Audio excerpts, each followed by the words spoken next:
Hello my loving students, welcome to my channel help study. এর আগের দিন part 1-এ আমরা দেখেছি টপ সিক্রেট। এখন দেখব পার্ট 2-তে, নেক্সট আসবে পার্ট 3-তে। 90-তে 90 পেতে হবে, ভিডিওটা স্কিপ করো না। লুজ সিট নাম্বার 1, তার মানে 1 নম্বর লুজ সিট নিলে তুমি। এরকম তো অনেক নিতে হবে, অনেক সময় খাতা হারিয়ে যায়, হারিয়ে গেলে সেই নাম্বারটা আর পাওয়া যায় না। লুজ শিট নাম্বার 1 করে কেটে এইখানটাই করলে, মানে আন্ডারলাইন করে দিলে, মানে নজরে আনার জন্য যে এটা আমার 1 নম্বর লুজ শিট। আর এইটা যখন শেষ হয়ে গেল, এই মেন খাতাটা যখন শেষ হয়ে গেল, তখন তুমি যে আর লুজ শিট নিয়েছো কি না সেটা প্রমাণ এখানে লিখতে হবে। আজকে একটু নয়েজ আসবে, NTD এটা লিখতে হবে। এটা মানে কি জানো? এটার মানে হচ্ছে কন্টিনিউড, সংক্ষেপ রূপ, এটা অ্যাব্রিভিয়েশন। কন্টিনিউড মানে কন্টিনিউ করছো তুমি, তোমার লেখা এখানে শেষ হয়নি, তুমি লুজ শিট নিয়েছো, CONTD ফুল স্টপ, কন্টিনিউড। পুরো কথাটা লেখার সময় হবে না পরীক্ষার হলে, এটা লিখতেই হবে। তার মানে যদি যে এটা লিখবে না সে তখন এক্সামিনার এই লুজ শিট যদি হারিয়েও যায়, এক্সামিনার ভাবে ও এ মনে হয় লুজ শিটটা নেয়নি, তাহলে লুজ শিটে যা যা লিখেছিলে সব নাম্বারগুলো তোমার মিসিং হয়ে যাবে। তুমি নিশ্চয়ই সেটা চাও না, সেই জন্য সাবধানতা মান নেই, সাবধানতা তোমাকে অবলম্বন করতেই হবে। এটা লিখতে হবে, তার মানে এটার পরে তুমি লুজ শিট নিয়েছো। আরও যদি চাও এখানে লিখে দেবে লুজ শিট টেকেন। তুমি বোঝাতে চাইলে যে এটা কন্টিনিউ হচ্ছে, লুজ শিট আমি নিয়েছি, লুজ শিট নেওয়া হয়েছে। লুজ শিট যতগুলো আছে, মনে করো 6টা লুজ শিট নিলে, তুমি এখানে লুজ শিটস আর টেকেন, তাহলে লিখবে loose seats are taken. Seats মানে একের বেশি সিট তুমি নিয়েছো, টেকেন নেওয়া হয়েছে। তার মানে তোমার খাতাটা যদি হারিয়ে যায়, লুজ সিট যদি হারিয়ে যায়, তাহলে এটা দেখে বুঝতে পারবে না রে এ তো লুজ সিট নিয়েছিল, তাহলে সেগুলো হারিয়ে গেছে, তাহলে তাদের জন্য কিছু একটা অ্যাভারেজ নাম্বার দিতে হবে। যদি তুমি এটা না লেখো, এগুলো না লেখো, তাহলে এবার বুঝবে না লুজ সিট তো নেয়নি, তাহলে তুমি মনে করো ওখান থেকে তুমি 7 কি 8 পেয়েছিলে, সেইটাও তোমার মাইনাস হয়ে যাবে। পরীক্ষার হলে নাম্বার দিয়ে আমার কথা, তাই না? ঠিক আনসার আর নাম্বার আছে। এবার আরেকটা লুজ সিট নিলে তুমি, সেখানেও লিখবে লুজ সিট নাম্বার 2, 2 নম্বর লুজ শিট নিলে। এরকম করে যদি 3 নম্বর নাও, 4 নম্বর নাও, তখন কি করবে? এখানে লিখবে লুজ সিট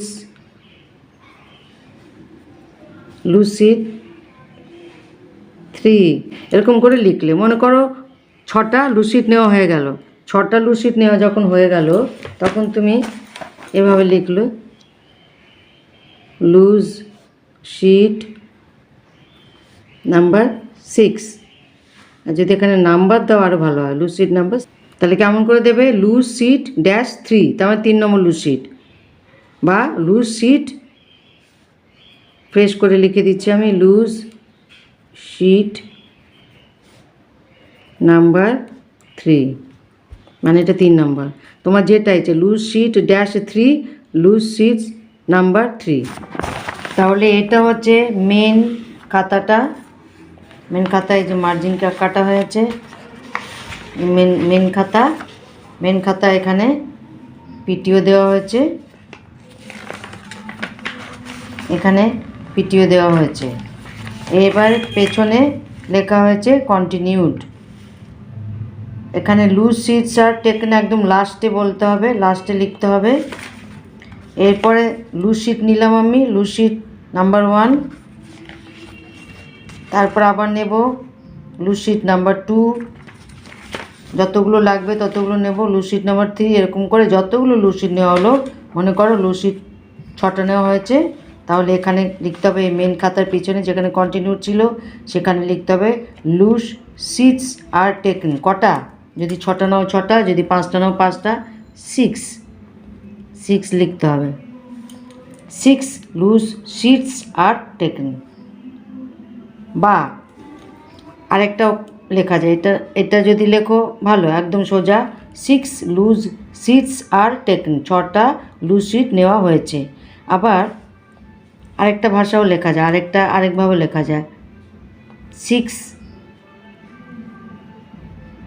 লুজ আর অ্যাটাচড। কার সাথে অ্যাটাচ করা হয়েছে? মেন খাতাটার সাথে। 6 লুজ সিটস আর অ্যাটাচড, যেটা সোজা লাগবে সেটা লিখবে, কিন্তু ভুল লিখবে না। 6টা লুজ সিট অ্যাটাচ করা হয়েছে কার সাথে? এই মেন খাতাটার সাথে।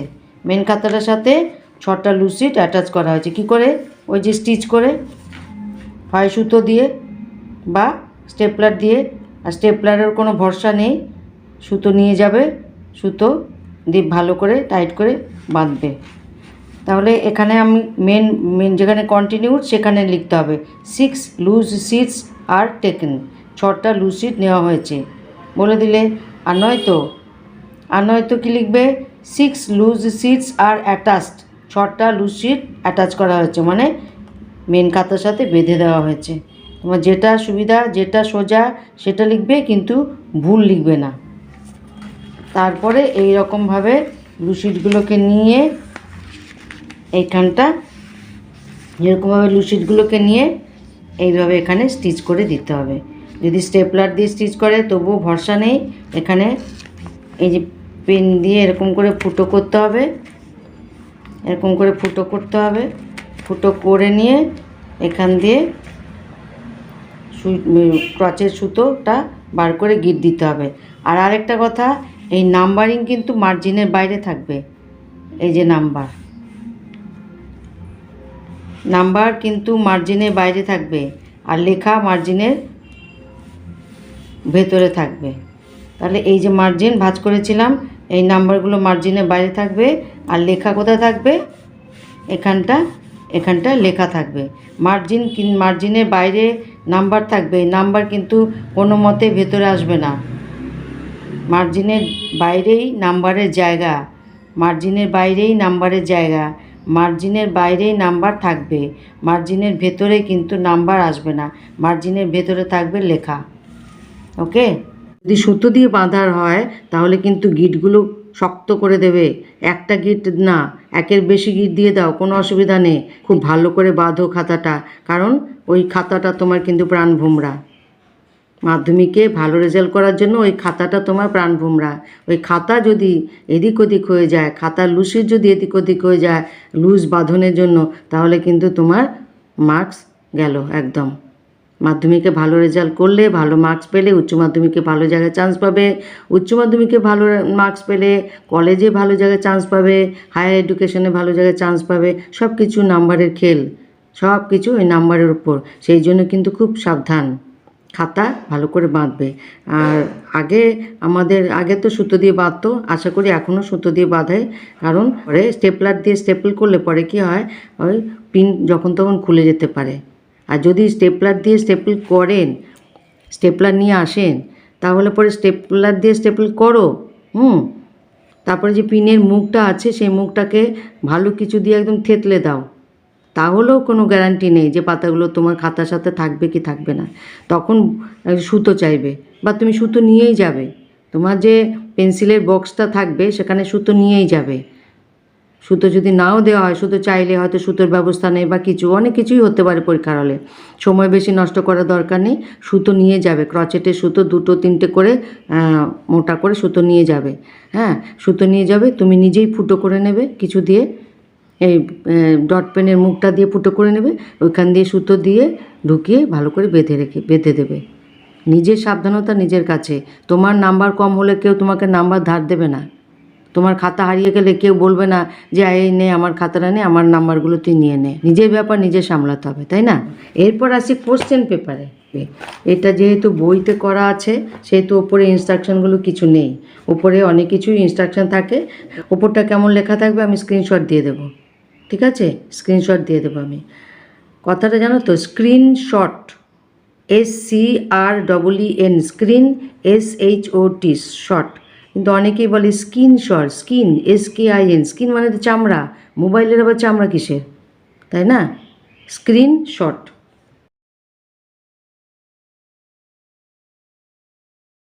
তাহলে সময় 3 ঘন্টা 15 মিনিট আর পূর্ণমান 90। আমাদের সময় জানো, আমাদের সময় পরীক্ষা হতো 3 ঘন্টায়, পূর্ণমান 100। তাহলে কত সময়ও কম ছিল, নাম্বারও বেশি ছিল। এখন এগুলো প্রজেক্ট হয়েছে 10 নম্বরের জন্য 90। কত সুবিধা নাম্বার তোলার জন্য, দেখেছো?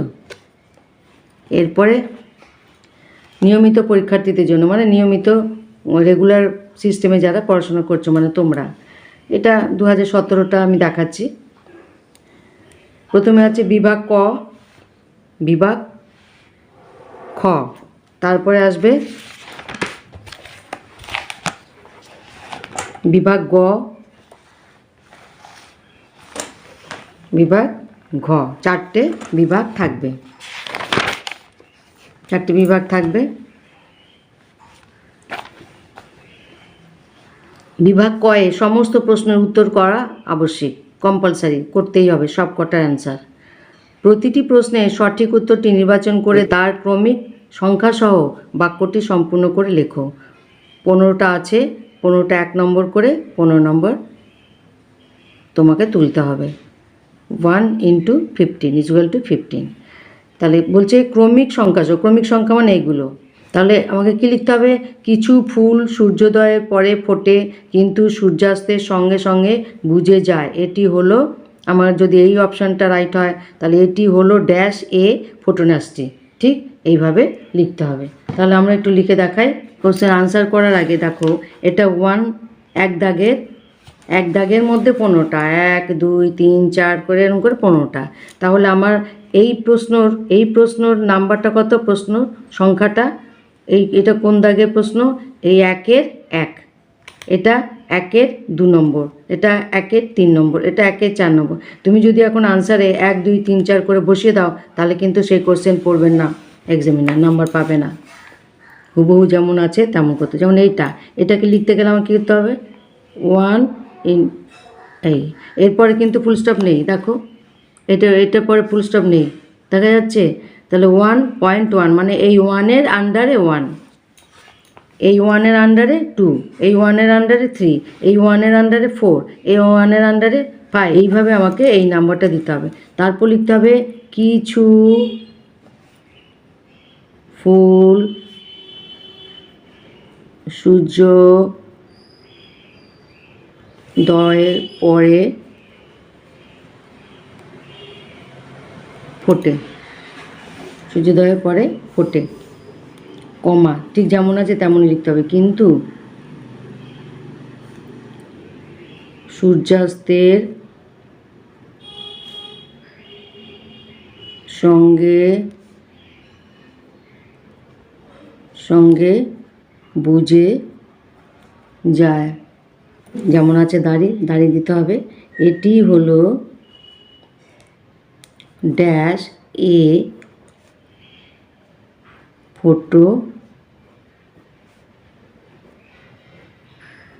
ফোটোনাসটি। ঠিক এইভাবে তোমাকে দিলে তুমি 1-এ 1 পেয়ে যাবে। আর যদি তুমি কিছু গণ্ডগোল করো, মানে এই সাজানোটা, তাহলে কিন্তু 1-এ হাফ পাবে বা নাও পেতে পারো। এইটা না দিলে তো পাবেই না, এই দাগটা না দিলে পাবেই না। এটা যদি শুধু 1 দাও তাও পাবে না নাম্বার। 1-এর আন্ডারে 1।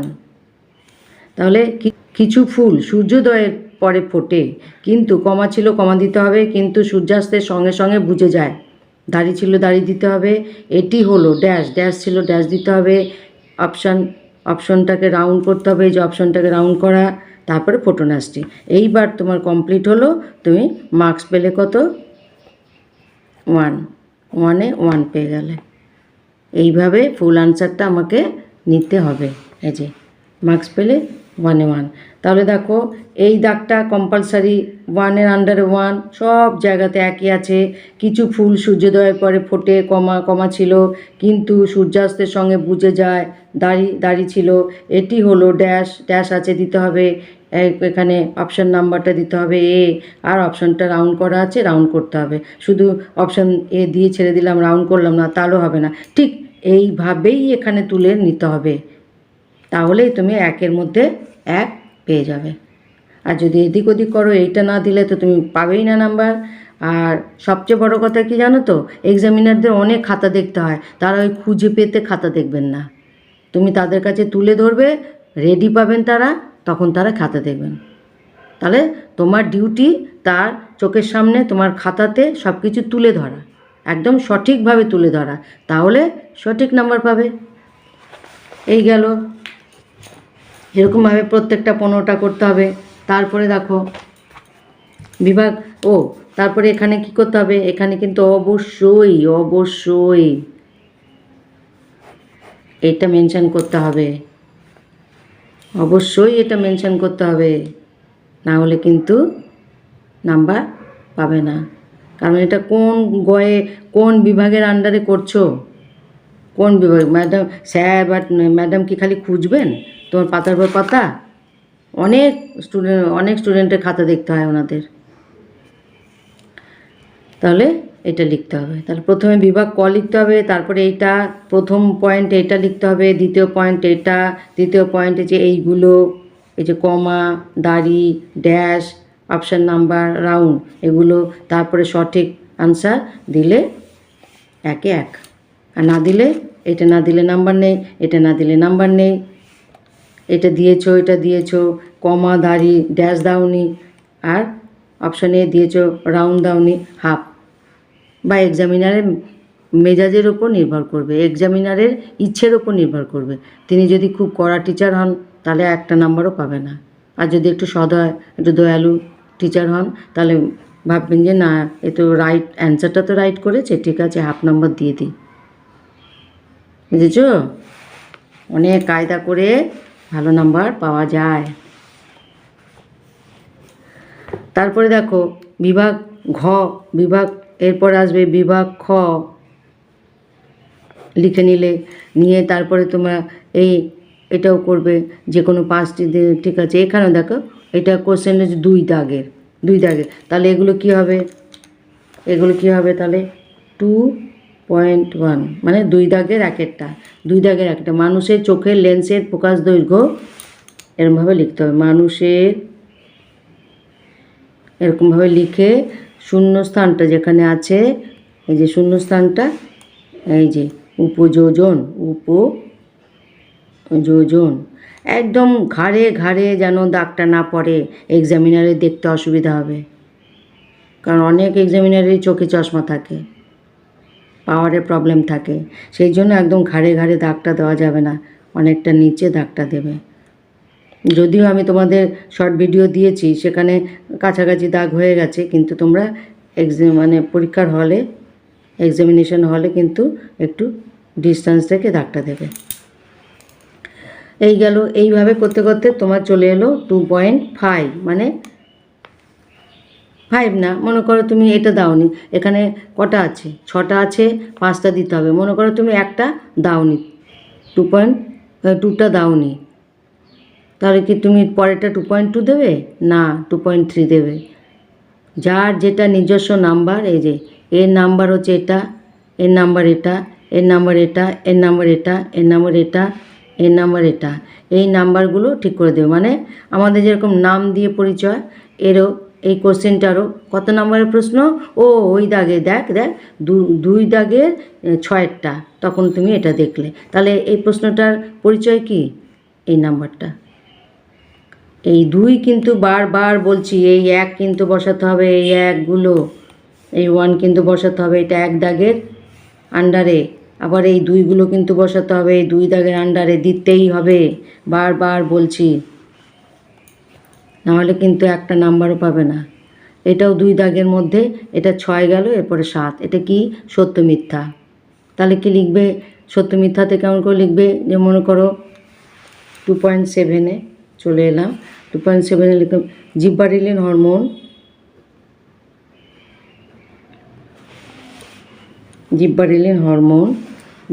হরমোন পত্রমোচন রোধ করে, এটা রাইট, মানে সত্য না মিথ্যা, পুরোটা তোমাকে লিখতে হবে। লিখে সত্য হলে সত্য, আবার যদি মিথ্যা হয় মিথ্যা, তুমি শুধু 2.7 দিয়ে সত্য লিখে এলে হবে না। এই 2.7 দিয়ে সত্য লিখে দিয়ে এলে হবে না, নাম্বার পাবে না, একটা নাম্বারও পাবে না, হাফ নাম্বারও পাবে না। উল্টো এক্সামিনারের মেজাজ গরম হয়ে যাবে, পরে যে তোমার ব্রড কোশ্চেনগুলো তিনি দেখবেন, তোমার নাম্বার কমে যাবে। নেক্সট আসছে part 3 top secret. Thank you, love you all.